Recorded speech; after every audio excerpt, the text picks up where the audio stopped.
In our book, The Teddy with the Hole in Its Heart, we talk about when someone dies, they leave a them-shaped hole in our hearts, that the hole hurts, but there are things that we can do to help work through the grieving process. As we mentioned in our other videos, grieving is a process, and the 4 tasks of grieving need effort to be worked through. Some of the older theories around death talk about the Kubler-Ross 5 stages of grief. Newer research has shown that it isn't actually a linear process, and we see it more as a circular or variable process. Often grief can feel messy and emotional, and that is quite normal. In this video, I want to explore some ways that you can help you and your child process and express the big feelings that death brings up. As we continue through this video, we will consider what activities can help our hearts to grow and the hole in our hearts get smaller, but also we consider what things can make it harder and make our hearts hurt. In looking at what can help, we know different things work for different people. So here's some things you consider. Memory boxes. We're all different, but we need to process what's happened. Making a memory box can be really helpful. You can buy special ones online, or you can make one out of something simple like a shoebox and cover it in brown paper. The aim is that you collect the memories you have of that person together in one place. You can decorate the box and add in photos and tickets from places you've visited and memories of your special person. What you include can be very personal. It can include a piece of clothing, or you can write or draw and add that into the box. The aim is this becomes a treasured box that you can revisit as many times as needed, that it will bring smiles and happy memories when we go back and look through it. It's something that can be kept for many years and re-looked at many times. As we said, children do experience grief at different stages and different development ages. Being able to go back and look at information can be really helpful as they move from one stage of development to another. In the Managing Grief section on our website, there's an option to download and print a sheet called My Special Person, which you can fill in with your child. This just helps to capture some of the information about the special person who has died. Children can get stressed that they will forget information or key points about their special person, so having it written down can be reassuring. Do help your child to complete the info and add it to their memory box. We also have a My Memory sheet, which you can also download and print and add specific memories in the box to remember your special person. As children process differently at different ages, as we said, being able to go back to the memories and work through what happened can be really powerful. Another thing that is really helpful is a salt jar. These are fun to make and talk through the memories while you do, but they can get messy, so do be aware. To make this, you need an empty jar, some table salt and some chalk. To start with, fill the jar with table salt. You can buy this really cheaply at any supermarket. Then you need to think about specific things that remind you of your special person and decide how many layers to do, and then decide what colours go with what memories. You can do a few or a lot of colours, whichever you want. You then divide the salt into the same number of bowls as you want colours. You take some chalk, crush the chalk into the salt and make the salt change colour. So it can get a little bit messy. You then reintroduce the salt back into the jar. Here's a salt jar that I made. This was remembering my father-in-law, Phil.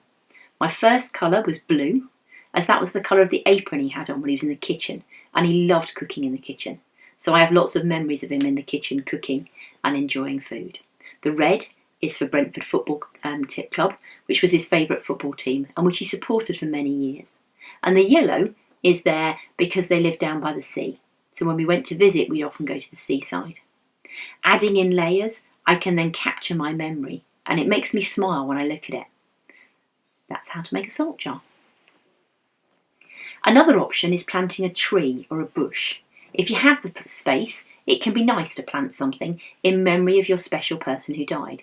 It could be their favourite colour or the fruit they really liked. It is important if you plant something that you follow the relevant instructions for soil type, shade, how much water, things like that. Having this special tree or plant die could be additionally traumatic for children. So if you go with this, do choose something that's hardy and easy to grow. Seeing something grow over time is also a subtle reminder that time goes on and things do continue to grow and flourish, and it can be helpful as we progress and grief. Another option is to create a remembrance walk in memory of your special person. The whole family can be involved in this. Were there places that they liked to go or took the children? It doesn't have to be long or complicated. It could just be a Gramps' walk to the park. If there was a route that you would walk with you regularly to a local park, naming a route and enabling children to be able to revisit it with happy memories can be really useful. If you're a keen walker, it could be a longer route or a variety of options. Some families also use this as an opportunity to sprinkle the ashes of their loved one after a cremation. Again, this is a personal choice, but having a place can be helpful. Some people find visiting a graves comforting, others find it too upsetting. Again, there are no right and wrongs, just what will work best for you as a family. Writing a goodbye message can also help. Sometimes we don't have the opportunity to say goodbye when a loved one dies. Being able to express how we feel is important and part of the grieving process. One of the ways you can do this with children is to get some helium balloons. You then, with felt tips, you might have to help younger children, write a goodbye or a message to the person who has died on the balloon. You can then release the balloon and send that message to them. You can combine this with going to a special place or as part of a walk, but being able to release the balloon and see it float up with the message on can be really helpful for children. Make something in memory of this special person can also be helpful. Depending on the age and creativity of your child, they might want to make something in memory of the person who has died.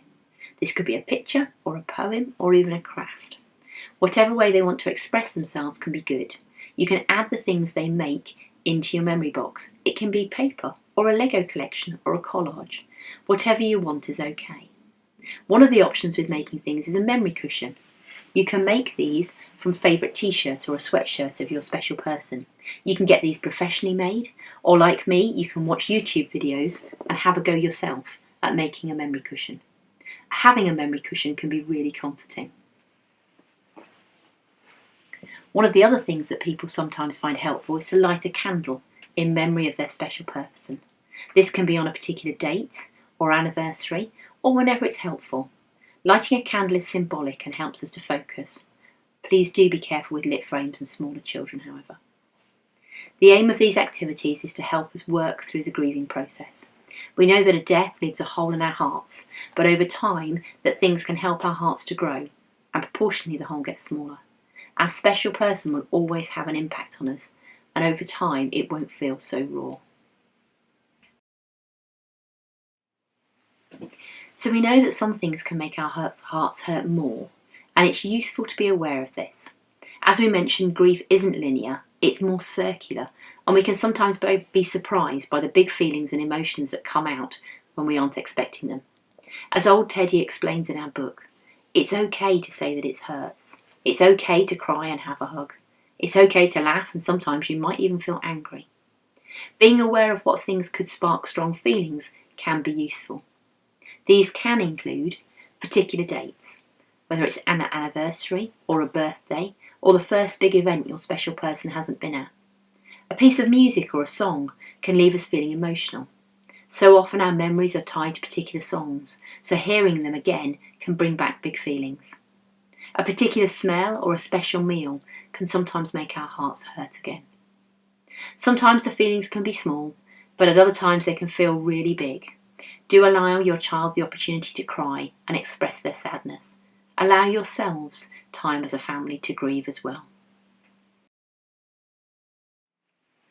To summarise, we have seen that grief is a process. It does take effort to work through, but as we've seen with our waterfall analogy, we do get back into the river and continue. As old Teddy tells us, it just takes time. As we have just reviewed, some things help our hearts to heal, and other things can make our hearts hurt more. We do need to give ourselves time and kindness to work through the emotions and readjust to a world without our special person. Please do share our website information and resources with anyone you feel would benefit, and do consider purchasing our lovely book, The Teddy with the Hole in Its Heart. It's written specifically so you can personalise it to the gender of your child and the specific person who has died. Children really benefit from stories, and this one is designed to help them work through this big life event. I do hope you found this video series useful. If you are able, we would really encourage you to make a donation. to help us keep providing this really important work with children. This can be done via the donation button on our website. Thank you.